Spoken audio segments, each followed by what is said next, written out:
policy platform on biodiversity and ecosystem services, and its objective is to produce reports on the state of knowledge related to biodiversity and ecosystem services. It does so in response to decision makers who are typically governments, and IPBES counts as its members 124 governments. It is an intergovernmental mechanism. This report that was negotiated and that was released today is the first report of IPBES. We are very proud to launch this first report, and I should have said that IPBES is in a way one of the daughters or sons, if you like, one of the children of IPCC, who are very much inspired from IPCC. We've learned from it and adapted it to biodiversity and ecosystem services. And the study that is launched today was made by 77 experts. Some of these experts are sitting with us here in the first row of the room, and they come from all parts of the world. They've assessed together more than 3,000 scientific publications. And in addition to these scientific publications, they've also done, and this is one of the original components of the study, they've also brought in a component on what we call indigenous and local knowledge. So they've assessed this knowledge coming from more than 60 local communities. So I would now, after this short introduction, really hand over to Professor Zachary for some welcoming remarks. Thank you. Thank you, Anne. Welcome to this press conference. I must say today is a very tumultuous day for IPBES because for the first time we are presenting to the world our first product, and that is the impact of pollination on food security. Why do I say that this is an exciting day for us? Because IPBES is a platform which is not unlike the IPCC. Colleagues and representatives of the media, it's a real honor to be able to present the findings of our assessment report. And I would first of all just like to highlight the three highest level findings, and to echo what Professor Zachary has said. Pollinators are critical for the global economy and for human health. However, there are many threats facing pollinators, but coupled with that, there are many ways, many opportunities that we can effectively safeguard these pollinators. I would just like to take a few minutes to go into some details and explain what these are. Let's start by emphasizing the diversity of all these pollinators. There are many tens of thousands of wild pollinators, so these are free living, including 20,000 species of bees, many flies, many moths and other insects. Plus there's more than 1,200 species of birds, bats, and other vertebrates that also are important for pollinating. And out of that huge total, just 20 species, mainly bees, are actually managed for crop pollination, with the western and the eastern honeybees being the most widespread of these managed pollinators. And together, these wild and managed pollinators provide many benefits to almost every single person on the planet. So let's explore that. With the wide range of benefits, 3/4 of the world's leading food crops depend at least in part on pollinators. But it's not only that, the majority of wild flowering plants, they also benefit from pollinators. But the extent to which each crop depends on pollinators varies. So if we start with wheat and rice and cassava, actually they're either wind pollinated or self-pollinated. They don't actually need animal pollinations, and these crops are important for providing energy and calories in our diet. And I'll come back to why that's only part of a healthy diet. This is a really nice contrast to things like cocoa, apple, and mango. they're really highly dependent on animal pollination. And some other crops like soy, like coffee and oilseed rape, that are modestly or moderately dependent. And together, these make up a huge part of our human diet. And in terms of year on year, we grow more food across the planet. And the total amount of crop production, in terms of volume needing animal pollination, has tripled in the last half century. That's a huge increase. And this map from 2012, it illustrates how the benefits of animal pollination to commercial agriculture varies between countries. So those countries in the kind of the more purple, red areas, they're really the ones that are most reliant. But as you can see, most countries have at least some degree of reliance. And the global market value linked to pollinators is huge. It's between 235 and 577 billion US dollars, and that's every single year. And the value varies between economies, but there are some clear hotspots around the world. So Southeast Asia, the Middle East and India, parts of North and South America, and also West Africa. You can see real hotspots where there's that really high monetary value. And our nutritional security is intimately linked with pollinators, with many of our vitamins and minerals derived from pollinator-dependent crops. For example, these maps here indicate the areas with the greatest dependencies on animal pollinated crops for things like vitamin A, iron and folate. And these are really important to maintain human health. So there is this kind of link between pollinators, crops, and human diets, and ultimately health. And I would like to hand over to my co-chair, who would like to pick up the story. It's my pleasure now to tell you that traditional knowledge is very important and was included as a key point in our assessment. So I can tell you about the several kinds of beekeeping all over the world, in several parts of the world, according to the local bees that they have. Now we can show you how they get the honey from Cameroon, from India, for traditional hives in Ethiopia, and also from stingless bees in Mexico. There are several kinds of bees, and local people, traditional people, know how to breed them and share their knowledge with us. There are many, many values beyond food when you consider pollination, pollinators. And so we have medicine, biofuels, fibers, construction material, all of them influenced by the bees. Several kinds of bees can make the yields more productive, and also we all benefit from these activities. Next, they are also a source of inspiration for all of us in art, music, literature, religion, and technology. Next one. In several countries, they could be national symbols.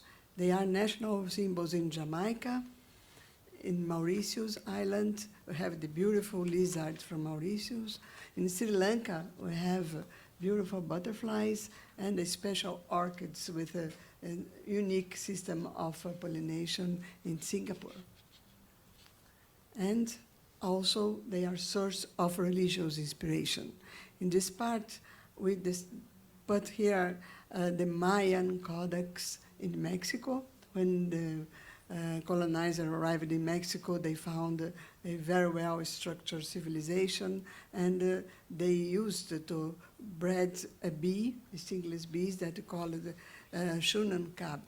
And they have a deity for that bee, and all the values that they have in honey for ceremonies were written in the Maya Codex found in Madrid.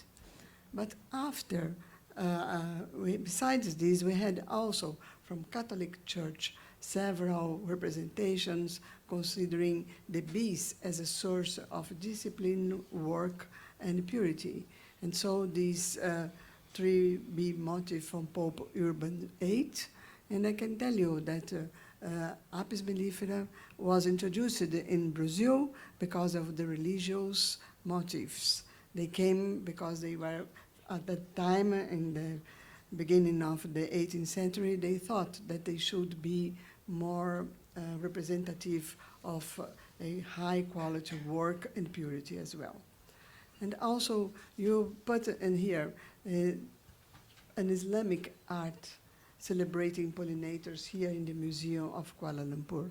There's Chinese export rose canton porcelain that have the birds as pollinators.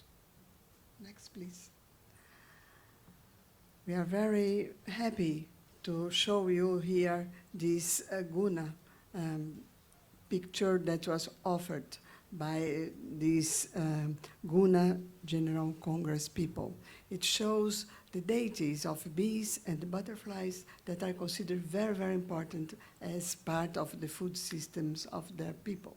And part of our work here in the IPBES was to deal with traditional people and their knowledge in a meeting in Panama in 2014. Thank you, Vera. So I would now like to pick up the story again and answer the question, how are the world's pollinators doing? I mean, the values are very clear. And I would like to start by looking at the most common monash pollinator, the western honeybee. Globally, some good news. So over the last 50 years, the numbers of hives of the western honeybee have almost doubled. However, the trends vary between countries very much, and in some places in the world, particularly in some European countries and North America, there have been severe declines, especially over the last 50 years. So there's variation between different areas. However, what about the status of wild insects? So remember at the beginning I explained there are many tens of thousands of wild pollinators, just a handful of managed ones. And it's more difficult for us to assess the trends of the wild pollinators because we don't have so many global databases specifically, but we looked at and critically assessed a wide range of high quality studies so we can make some general conclusions. And this is just an example of the many, many studies that have looked at these kind of changes in different parts of the world. So our conclusions, well, first of all, there are very clear indications and strong evidence that there have been declines in the diversity and occurrence of some bees, some hoverflies, and some butterflies in parts of Europe and North America. And using internationally accepted IUCN assessment criteria, there are some national red lists for bees which often have more than 40% of their species listed as threatened. To date, there's only been a single continental assessment, and that's been in Europe, and that's where more than 9% of bees and butterflies have been shown to be threatened.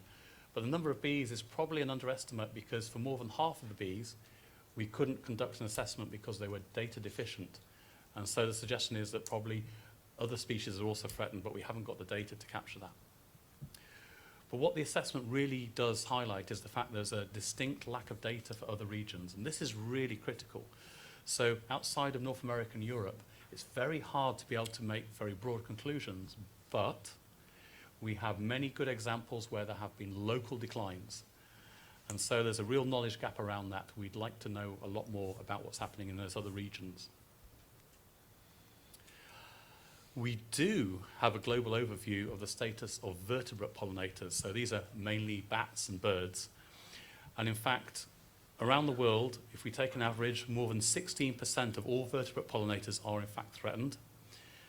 And this percentage rises to about 30% when we consider just those species found on islands. So along with the wild pollinators, the wild vertebrates are also threatened. So then the obvious question, we have declines in some parts of the world, but what are the causes? And there are multiple threats. There's land use change, there's intensive agricultural management, pesticides, genetically modified crops, diseases and pests, climate change, and invasive alien species, and also for some of these interactions between them as well. With this complex set of drivers, some of which may interact, it's sometimes, it's been difficult to understand exactly which drivers are linked to particular declines.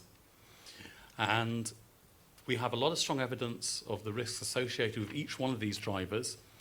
And what I'm going to present now is an understanding for each driver, what are the risks, what are the threats to pollinators, and then straight after, what are the opportunities to minimize those risks and help safeguard pollinators and pollination. So the following slides is going to give you some of the the main messages in our assessment. It cannot be exhaustive. We have a report to do that, and that's accessible. You can go into it further, but I want to give some of the main findings. And I'll start with land use change. It's a major global risk, and what it can do is reduce the food and nesting and other resources for pollinators. And this is through the loss of habitats, the fragmentation or the breakup of habitats, or the degradation, the loss of quality of habitats. And this can be happening in agricultural areas, natural areas, and urban areas. And in addition, there are some land use changes that can also lead to the loss of practices based on indigenous and local knowledge. The responses known to help pollinators, they will include things like providing food and nesting resources, and they include specifically the management and restoration of native habitats, the establishment of protected areas, and increasing the variety of habitats in landscapes. And we've identified opportunities to do this in agricultural, natural, and urban areas. The assessment also provides examples from many locations where practices relevant to supporting pollinators and pollination are based on this indigenous and local knowledge, sometimes also working in co-production with science. And these include things like favouring the diversity or the heterogeneity of habitats, but also the kinship relationships such as things like taboos and totems which can protect pollinators and their habitats. And this map just shows how the assessment has really captured a global perspective on this. Many, many areas where we've found knowledge on this particular issue. Intensive agriculture. Again, this poses a number of risks to pollinators, and this is primarily through the loss of non-cultivated habitat patches. Also large field sizes with single crops, and the high inputs of fertilizers, high inputs of herbicides, and high inputs of insecticides, and also intensive grazing. A wide variety of responses to these risks are known, and some of the key ones include creating patches of flower-rich habitat, supporting organic farming, and also strengthening the existing diversified farming systems like home gardens and shaded coffee landscapes, and rewarding farmers for good practice, good pollinator-friendly practices. Intensive agriculture can often involve high inputs of pesticides, and it is well established that insecticides do have a broad range of lethal and sublethal effects on pollinators. However, the impacts can be variable depending on the toxicity of the insecticide, the exposure from the insecticide, as well as the location and the type of pollinator being considered.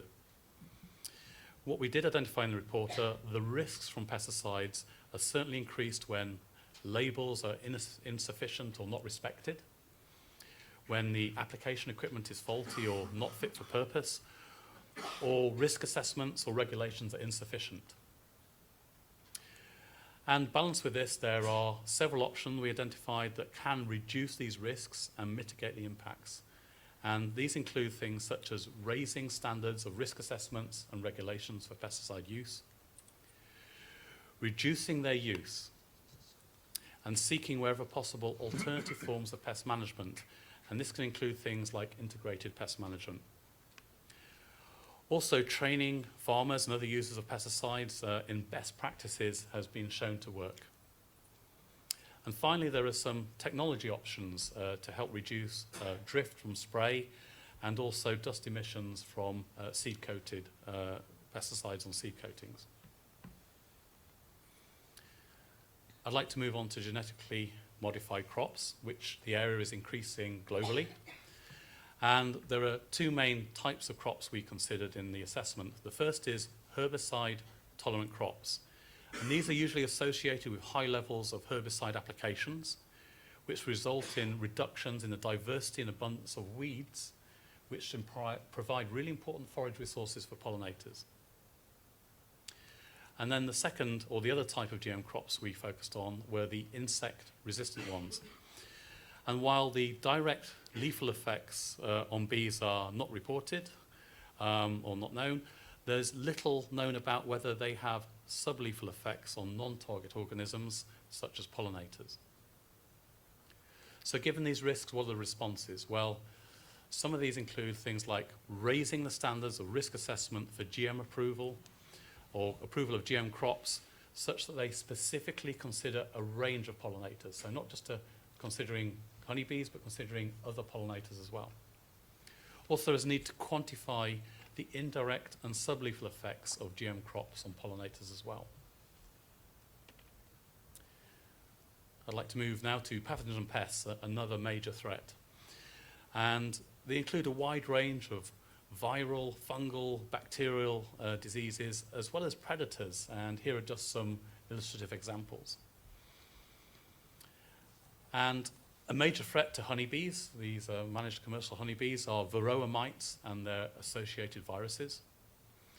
And we found clearly in our report, when we reported that some aspects of the trade, mass breeding and transport of commercial bees can increase the risks posed by these pathogens, such as increasing their spread both within and between managed species, and also potentially to wild species as well. And the movement of pollinators can also increase the risks of invasions, which can result in declines of wild pollinators. So introducing managed pollinators can sometimes mean that they become established in other areas where they weren't normally found. So the opportunities to deal with this include, reducing the risk from pathogens, and these are centered around things like improving bee husbandry. So we can, better detecting of diseases and managing them, and also breeding programs for disease resistance. Other opportunities are around, strengthening regulations on trade, mass breeding and movement of managed pollinators to reduce the risks of the spread of these pathogens. However, these regulations could still recognize the importance of moving pollinators to support crop pollination as well. And climate change, like the recent IPCC reports, our assessment has also identified a number of risks from climate change. For some species of pollinator, like bumblebees and butterflies, climate change has already resulted in and is projected to continue to change the ranges, alter the abundances, and shift the seasonal activity patterns of many pollinators, all of which may potentially disrupt future crop pollination. And despite many pollinator species being quite mobile, climate shifts across the landscape may exceed their dispersal abilities, so they're not able to keep up with climate change. And the responses, well, there are many opportunities associated with climate change, but these remain largely untested. And potential options include creating or restoring pollinator habitats to provide refuges and better connectivity. And for farms, increasing the diversity of crops to help ensure production is stabilized under climate change. And finally, there are risks associated with invasive alien species. And their impacts are often negative, but not always. And they can actually be neutral or positive under some conditions. And invasive alien species is a broad term, and it includes invasive plants, which may compete with native plants for pollination, invasive pollinators, which may compete with native pollinators for forage resources, and also invasive predators, such as the Asian hornet here, which is invading in parts of Europe and consumes honeybees. And there are also invasive diseases as well. So what can be done? Well, the main opportunity to manage the risks from invasive species is through policies to prevent new invasions. As history has shown us that, the eradication of invasives is extremely difficult once they've become established. So to finish, I would like to share with you 4 overarching findings from the assessment. First, there are well-documented declines in some wild and some managed pollinators in parts of the world. Second, both groups provide society with a broad range of benefits contributing to a good quality of life. Third, there are multiple threats, some of which may interact. And finally, science, together with indigenous and local knowledge, provides many response options and opportunities to safeguard pollinators and pollination. I'd like to thank the 77 experts who worked extremely hard to produce this report and assessment over nearly 2 years. The hundreds of expert reviewers who helped improve its quality. I'd like to thank the Malaysian government for hosting this really important event in the beautiful city of Kuala Lumpur. And finally, I'd like to thank you, distinguished delegates, colleagues, and representatives of the media for your kind attention. Thank you.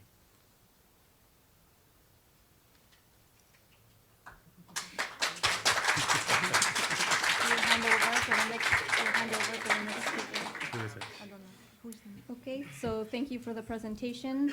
At this time, we would like to open the floor to any questions. And if you have a question and a specific person you want to ask your question to, please direct it.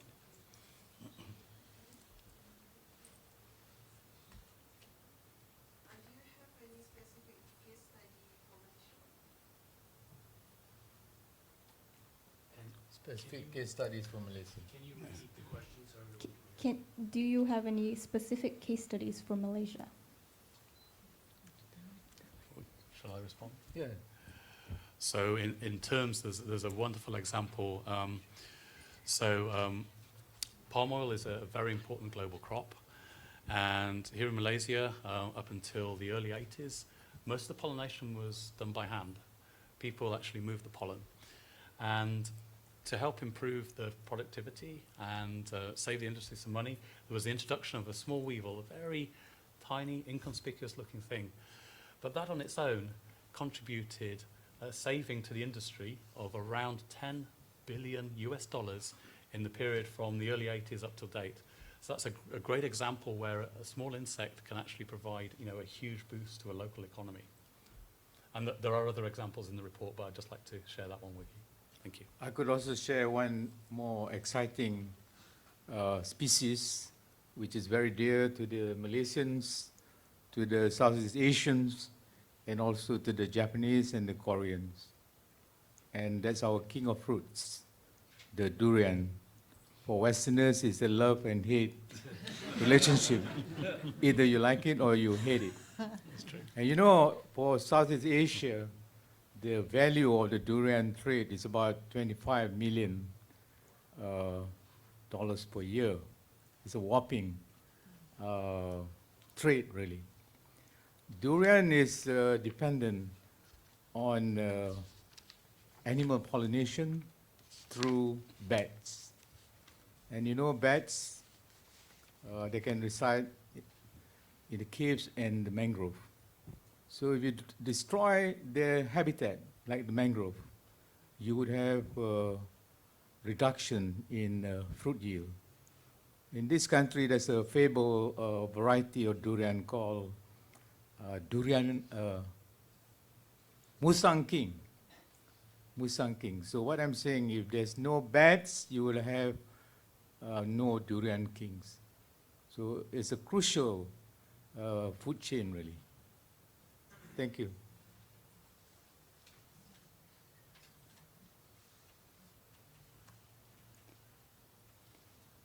So we have some questions coming in as well. Simon, this question's for you.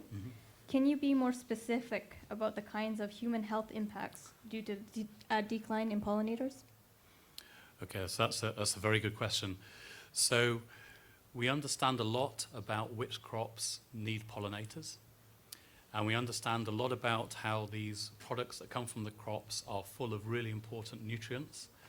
And we know that these are a really important part of human diets. So we've established that really clearly in the report. We haven't yet had much information on studies that have identified how the loss of those would impact directly on human health in terms of malnutrition, but the link is clear. Many parts of the world, people are deriving their healthy diets from locally grown food or imported food, And the implications are simple, you know, less pollinators, less pollination, reduced availability of fruit packed full of these nutrients. So we're not yet at a stage where we can put quantitative figures on this across the world, or you know, with high reliance. But we're moving in that direction, and I think that's a key knowledge gap identified in the underlying report. And we would hope in the future that would be something that could be explored and researchers and other groups could look into. Thank you. This is a question from the journal Nature for Robert Watson. The IPBES report does not explicitly press governments to take action to halt the decline of pollinators. What is already being done and what more needs to be done? Yes, the IPBES document, just like any IPCC document on climate change, does not make specific recommendations to governments. What this document does quite clearly is to identify the value of pollinators, clearly identify the threats, and provides information to governments, the private sector, and civil society, the average farmer, of what can they do to maintain crop productivity, nutritional security, and at the same time safeguard the pollinators and the pollination that we so desperately need there. So the messages are very clear here. The fact that 100 governments asked us to prepare this report and 100 governments came to this meeting to debate that report, I think is an extremely good step, that there is a real recognition that we need to deal with this issue. Thank you. So this is a question for Anne. How much influence did governments and industry have over the assessment? Thank you. Regarding governments, so governments essentially play a major role at the beginning and at the end. And in between, the experts work independently to produce the report. So at the beginning, governments first of all request the study, and then they can nominate experts. 80% of the experts are nominated by governments. Then it's up to a scientific panel to select these experts based on their credentials, based on their lists of publications. Then at the end of the report, once the report is in its final stage, government can provide comments, and as this is the case this week, they are then invited to consider the summary for policymakers and the long technical document which accompanies it. So regarding industry, IPBES invites non-governmental organizations of all horizons, the academia, public sector, to nominate 20% of its experts, the remaining 80% being nominated by governments, and industry can make these nominations as well. Similarly, these experts will also be selected based on their credentials, and so on their list of publications. And the reason for this is that IPBES believes that we need multiple horizons, multiple viewpoints, so as to have a balanced report. Thank you. If there are no questions from the floor, I'll move on. There was a, Okay. I think the young lady there. Hi. It says here that the study has been done for like 3 years. When did it start and when did it end? So the question was, the study has been done for 3 years. When did it start and when did it end? So the study started in July of 2014 and finished today here in Kuala Lumpur a couple of hours ago with the formal approval by governments of its summary for policymakers based on the longer technical information which was also provided to delegates. Thank you. So this is another question for Robert Watson. In the context of the SDGs, the topics of hunger, the argument goes, we have to intensify agriculture. For biodiversity and especially for pollinators, that's a threat. So how do you deal with that? I think it's very important and very promising that governments around the world have recognized that sustainable development is extremely important. So through a UN process, 17 sustainable development goals have been produced. The point we have to make is these are not 17 separate, isolated goals. There are goals on food security, there are goals on gender, water security, energy security, biodiversity security, both terrestrial and oceanic, climate change. The key for the governments now is to recognize the interlinkages between the various goals and find strategies to simultaneously increase food production while at the same time maintaining biodiversity, at the same time not causing climate change. So the challenge, and in fact the Prime Minister of Malaysia recognized this beautifully in his opening speech at our meeting. He came, he recognized the challenges facing Malaysia, he recognizing that economic growth was important, but equally recognized it had to be done in a sustainable way to protect the absolutely critical biodiversity and ecosystems in Malaysia. Our report is a report that starts to guide the types of interventions that can be made where one can maintain or even increase food productivity while at the same time protecting the environment and in this case protecting pollinators. So I believe the recognition of the challenge is here, and this particular report provides some of the possible pathways of meeting environmental, social and development goals. Thank you. This is a question for Vera. What are the crops that are most dependent on pollinators? Oh, we have several crops that depend on pollinators and others that benefit from the visit of pollinators.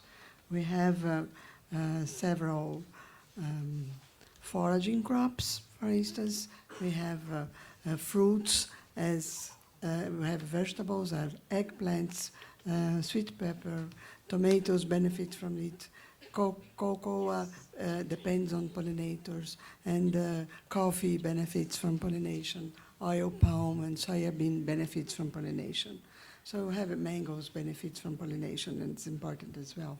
So we have locally, we have several crops that benefits from pollinators, from local pollinators, and for standardized managed pollinators that you have been used by agricultural. Thank you. Can I? You see, I think I have to champion the side of chocolate eaters here because we have to mention cocoa as well.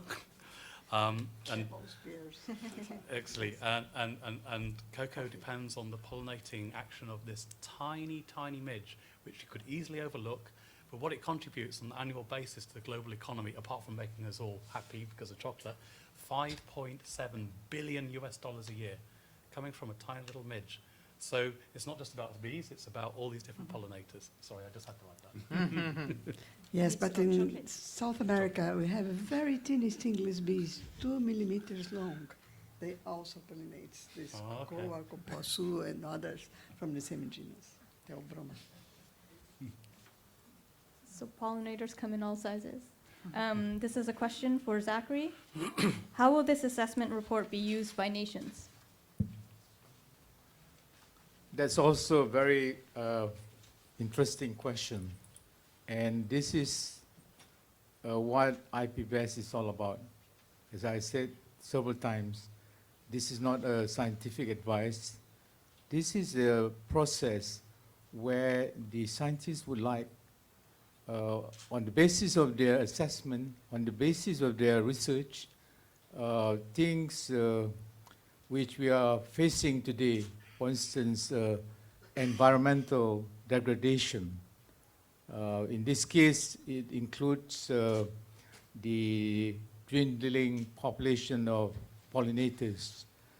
We wanted the governments to be moved to take actions. You know, that's what it's all about.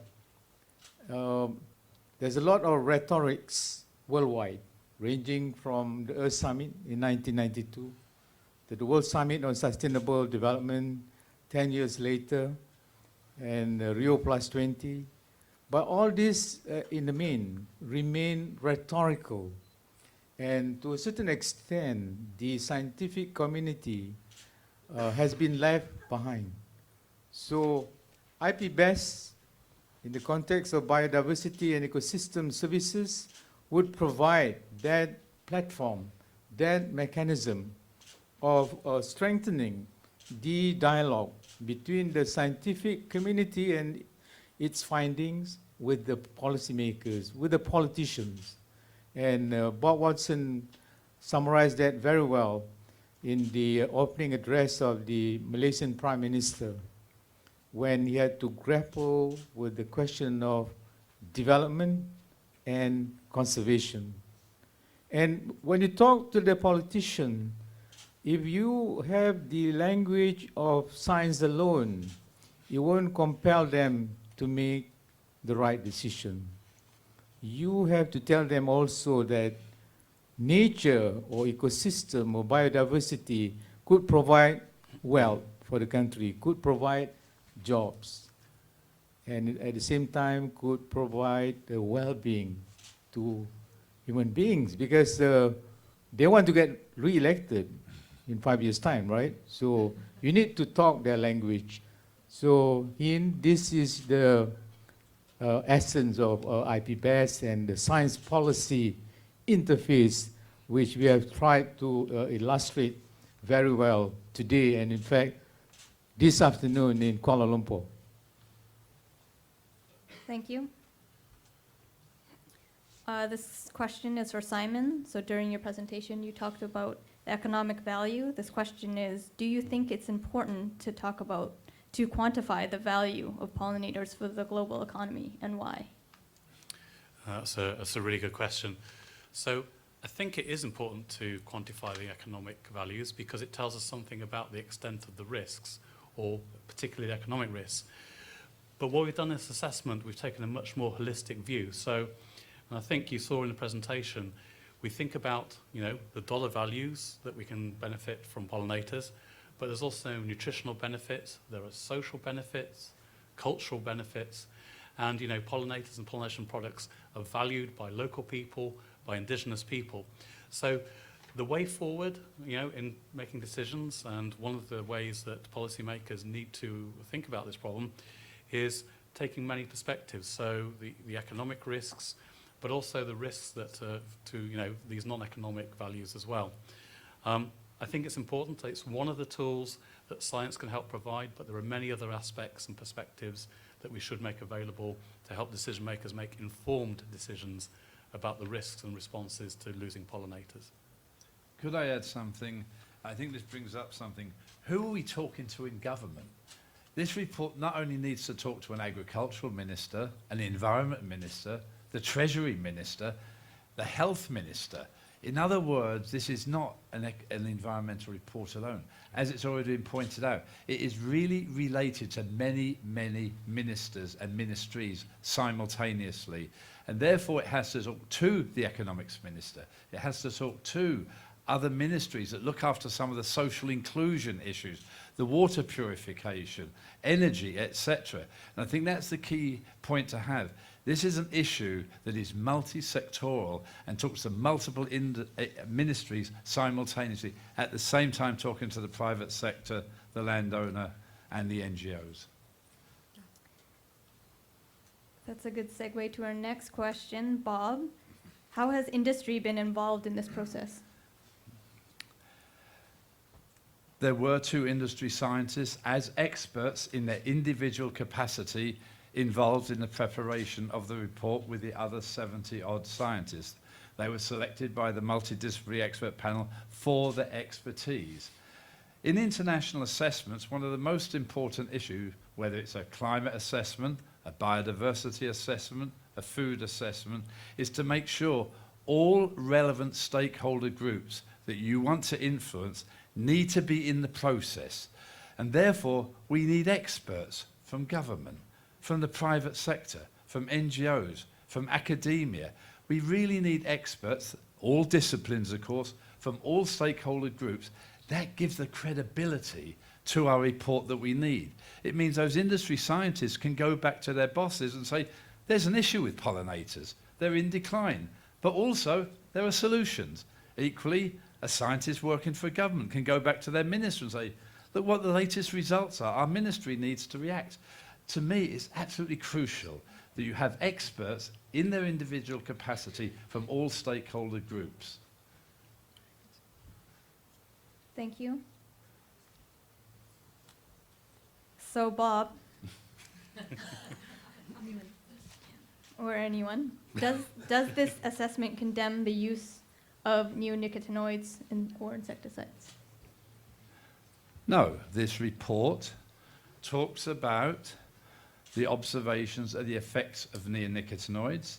It points out, certainly in the laboratory, there are both lethal and sublethal effects. It points out under field realistic conditions, which is the most important, there are clearly implications for wild bees, while at the moment for managed bees, the information is inconclusive. Now, what a minister in a government would have to do is to take a look at all of that evidence. They would actually have to assess the importance of neonicotinoids to food production. They would need to look at the risk of neonicotinoids for pollinators and pollination and make their own decision of whether or not there should or should not be any regulations on that particular compound. So what we've done is we've provided the evidence for governments and other sectors to make an informed decision. Thank you. This question's for Simon. Should governments apply the precautionary principle and suspend such pesticide use until we have that answer? So I think the response just given by Bob really kind of indicates our position on this. We provide high quality evidence, but the actual decision of whether to apply the precautionary principle is 100% with the governments. So we can provide information. If you were to do this thing, this could be the consequence. If you were to do something else, this would be the consequence. We at no point give a recommendation or say whether the precautionary principle should be used or not.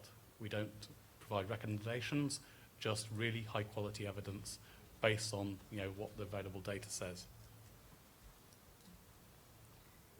Thank you. If there's no further questions, I'd like to close the opportunity for questioning. Okay. Thank you everyone for attending this press conference.